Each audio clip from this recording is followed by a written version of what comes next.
भिखारियों का ठिकाना नहीं है, तुरंत यहाँ से निकल जाओ। अरे ओ भिखारी, यहाँ क्या कर रहा है तू? निकल जा यहाँ से, ये स्टेशन भिखारियों के लिए नहीं है।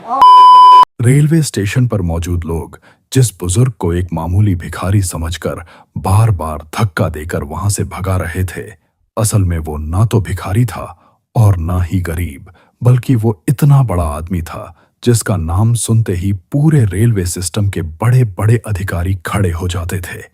और जब उसकी असली पहचान सामने आई तो उस स्टेशन पर मौजूद हर एक इंसान की आंखें शर्म से झुक गईं। सुबह के ठीक 9:15 बजे शहर का सबसे व्यस्त रेलवे स्टेशन यात्रियों की भीड़ से भरा हुआ था। लोग अपनी अपनी ट्रेन पकड़ने की जल्दी में इधर उधर भाग रहे थे। चाय वालों की आवाजें गूंज रही थीं और अनाउंसमेंट लगातार हो रही थी। इसी भीड़ के बीच एक बुजुर्ग आदमी साधारण और फटे पुराने कपड़े पहने हुए हाथ में एक पुराना सा झोला लिए धीरे धीरे प्लेटफॉर्म नंबर 3 की तरफ बढ़ रहे थे। उनका नाम था शिव नारायण प्रसाद। उनकी चाल धीमी थी, लेकिन चेहरे पर अजीब सी शांति थी, मानो उन्हें दुनिया की किसी बात की जल्दी ना हो। जैसे ही वो एक बेंच के कोने पर जाकर बैठे, आसपास खड़े लोगों की नजरें उन पर टिक गईं। किसी ने तिरछी नजर से देखा तो किसी ने धीरे से फुसफुसाते हुए कहा, लगता है कोई भिखारी आ गया है यहां भी। थोड़ी ही देर बाद उन्होंने पास खड़े चाय वाले से धीरे से कहा, बेटा, एक चाय मिल जाएगी? चाय वाले ने उन्हें ऊपर से नीचे तक देखा और तिरस्कार से बोला, पहले पैसे दिखाओ बाबा, यहां मुफ्त में कुछ नहीं मिलता। पास खड़े कुछ लोग हंस पड़े और एक आदमी बोला, आजकल तो भिखारी भी स्टाइल में चाय मांगते हैं। शिवनारायण ने हल्की मुस्कान के साथ कहा, पैसे हैं बेटा, बस जेब में नहीं भरोसे में रखते हैं। लेकिन उनकी बात सुनकर चाय वाला और चिढ़ गया और उन्हें भगा दिया। इतने में एक टिकट चेकर वहां आया और उन्हें बेंच पर बैठे देखकर गुस्से में बोला, अरे ये कौन बैठा है यहां? उठो उठो, ये वीआईपी एरिया है। शिव नारायण धीरे से खड़े हुए और बोले, बेटा, मैं बस थोड़ी देर बैठा था। लेकिन टिकट चेकर ने उनकी एक ना सुनी और उन्हें धक्का देते हुए बोला, चलो हटो यहां से, तुम जैसे लोगों की वजह से स्टेशन की इमेज खराब होती है। यह सब देखकर आसपास खड़े लोग तमाशा देखने लगे। एक महिला अपने बच्चे से बोली, देखो बेटा, ऐसे लोग बनते हैं जब इंसान मेहनत नहीं करता।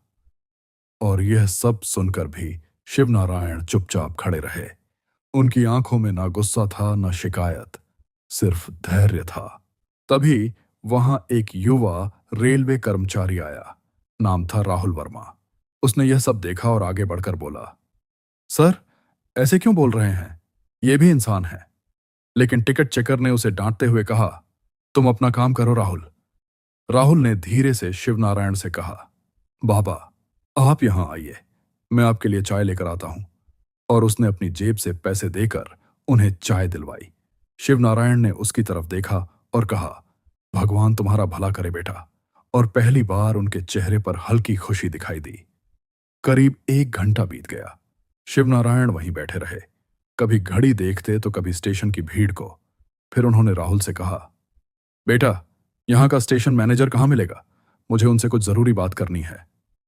राहुल ने उन्हें रास्ता बताया, लेकिन मन ही मन सोच रहा था कि आखिर ये बुजुर्ग हैं कौन।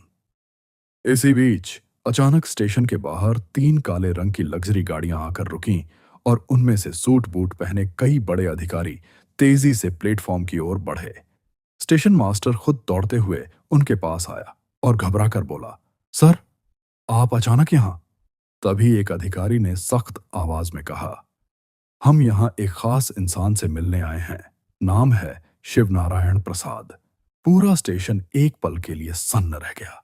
अधिकारी सीधे उसी बेंच की ओर बढ़े जहां शिवनारायण बैठे थे और जैसे ही उन्होंने उन्हें देखा, सभी अधिकारी झुक गए और बोले, सर, हमें माफ कीजिए, हमें आने में देर हो गई। यह देखकर टिकट चेकर, चाय वाला और वहां मौजूद हर इंसान के होश उड़ गए।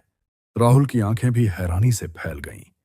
फिर एक अधिकारी ने सबके सामने कहा, आप सब ध्यान से सुनिए, ये कोई साधारण व्यक्ति नहीं है, ये पूरे रेलवे नेटवर्क के मुख्य निवेशक और मालिक हैं।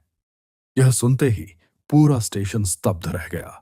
जिस इंसान को सब भिखारी समझ रहे थे वो करोड़ों अरबों का मालिक निकला। शिवनारायण धीरे से खड़े हुए और उनकी आवाज अब गंभीर हो चुकी थी। उन्होंने टिकट चेकर की तरफ देखते हुए कहा, तुमने मुझे बिना जाने धक्का दिया, आज से तुम सस्पेंड हो। फिर उन्होंने चाय वाले की ओर देखा और कहा, गरीबी मजाक नहीं होती बेटा। इसके बाद उन्होंने राहुल को अपने पास बुलाया और उसके कंधे पर हाथ रखते हुए कहा, तुमने बिना कुछ जाने मेरी मदद की, आज से तुम इस स्टेशन के हेड मैनेजर हो। राहुल की आंखों से आंसू बह निकले और उसने कांपती आवाज में कहा, सर, मैंने तो बस इंसानियत निभाई थी। शिवनारायण मुस्कुराए और बोले, यही सबसे बड़ी काबिलियत होती है। इसके बाद उन्होंने पूरे स्टेशन की ओर देखकर कहा, याद रखो, इंसान की पहचान उसके कपड़ों से नहीं बल्कि उसके व्यवहार से होती है। असली अमीरी पैसे में नहीं, सोच में होती है। उनकी यह बात सुनकर पूरा स्टेशन तालियों से गूंज उठा और उस दिन के बाद वहां किसी ने भी किसी इंसान को उसके कपड़ों से आंकने की गलती नहीं की।